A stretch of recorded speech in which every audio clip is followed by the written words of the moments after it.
No, this takes a minute to zero.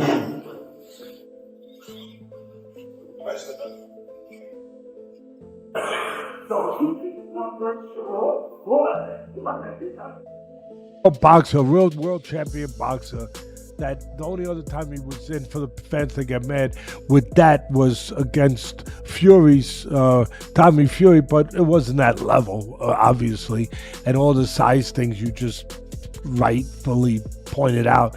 But he would have been in there with, it seemed crazy. Was Gervonta Tank Davis has taken fans by surprise with a stunning new transformation ahead of his upcoming clash with Jake Paul. Renowned for his compact frame and explosive knockout power, Davis has elevated his training intensity to new heights, packing on serious muscle that has the boxing community buzzing. Recent training clips reveal a noticeably bulked up and more intimidating version of Tank, prompting speculation that he's preparing to counter Jake Paul's natural size and strength by meeting him pound for pound in the ring. So much about him fighting fight somebody your size. His next opponent is by far the most credentialed guy ever fought actively in his prime. There's one problem. He fights at 135 pounds. He fights at 135. In preparation for this blockbuster bout, Gervonta Davis has reportedly turned his training camp into a full-scale assault on weakness, combining grueling strength sessions, heavy sparring, and non-stop conditioning to sustain his new size. Sources say his workouts now feature intensified resistance routines, especially compound lifts designed to build upper body and core mass, while still maintaining his trademark footwork and agility. Sparring footage shows Davis mixing it up with larger, more physical partners, even those with heavyweight frames, helping him adapt to the kind of power and pressure he'll face from bigger opponents like Jake Paul.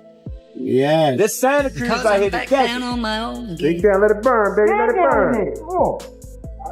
Mind over matter, son. Mind over matter. This is the blues on. Ain't nobody doing no shit like this. Come in the desert. Nigga trying to stay away from the desert. He come in the desert. When the night is cold and low. Oh, see. Like camera action. And fighting for the light action. Cat. Come on, Tank. Come on, Tank. Turn him out. Turn him out, Tank. Come on, let me see. Dig down in there. Dig down in there. 10 seconds. 10 This is the blues on play.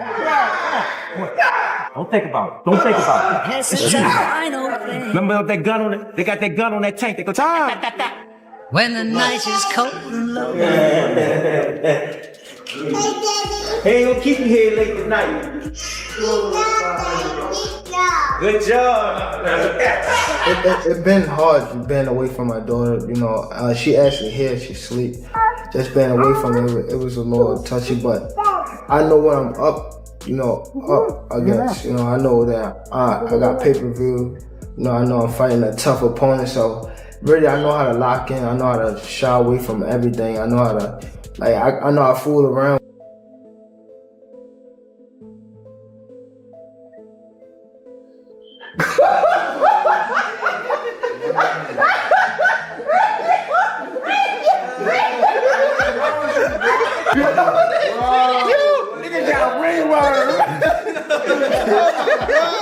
I said 10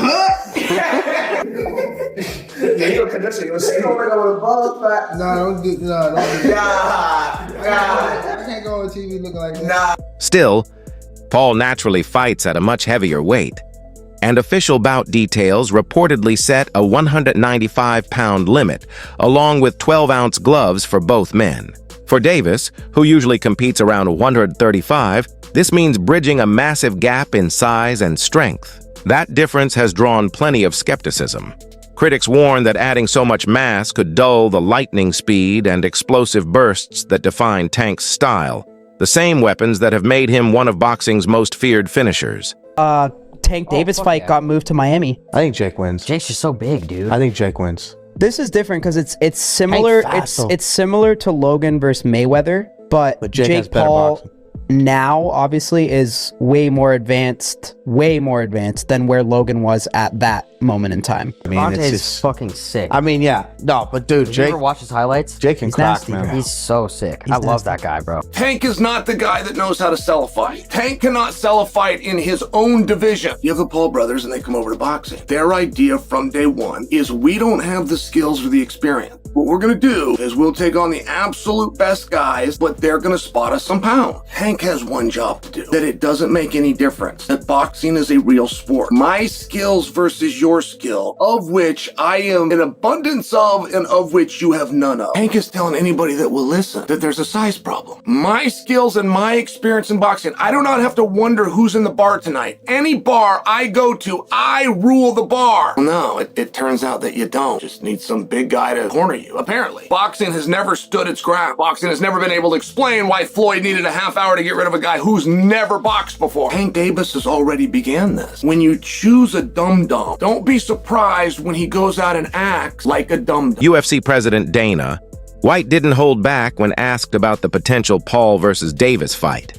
He claimed that few fans are genuinely clamoring for it, but admitted the matchup could still be beneficial for Tank.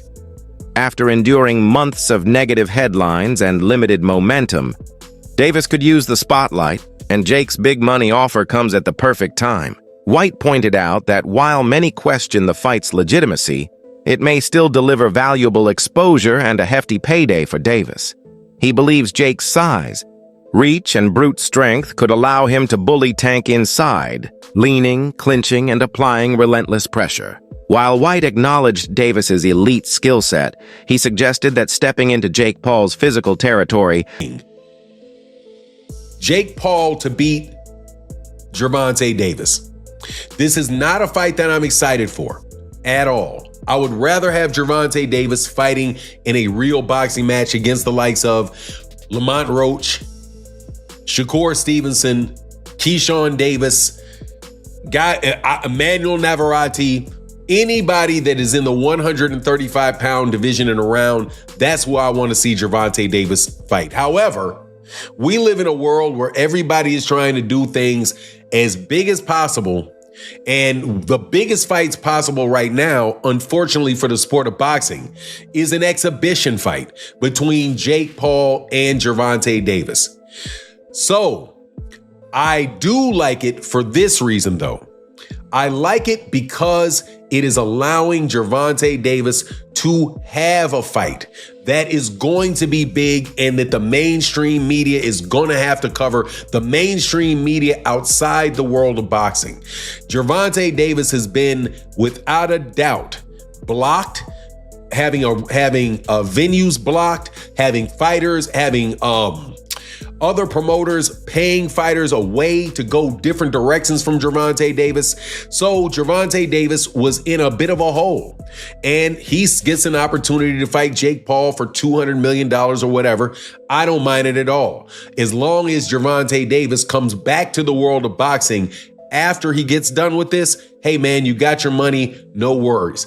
But you gotta love Dana White having the audacity to pick Jake Paul in this fight, and says something to the effect that, hey, he was talking to Logan Paul and said, hey, when you were fighting Floyd, you know, there was this, you're a gigantic guy, big size difference. There was a time when Floyd Mayweather Jr. hit, had an overhand right that landed flush on Logan Paul. Might neutralize those advantages. To him, this bout isn't just a boxing match. It's a trial of endurance and willpower against sheer size and strength. So, what do you think? Is this an electrifying crossover that expands boxing's audience? Or just another flashy spectacle that risks damaging the sport's integrity?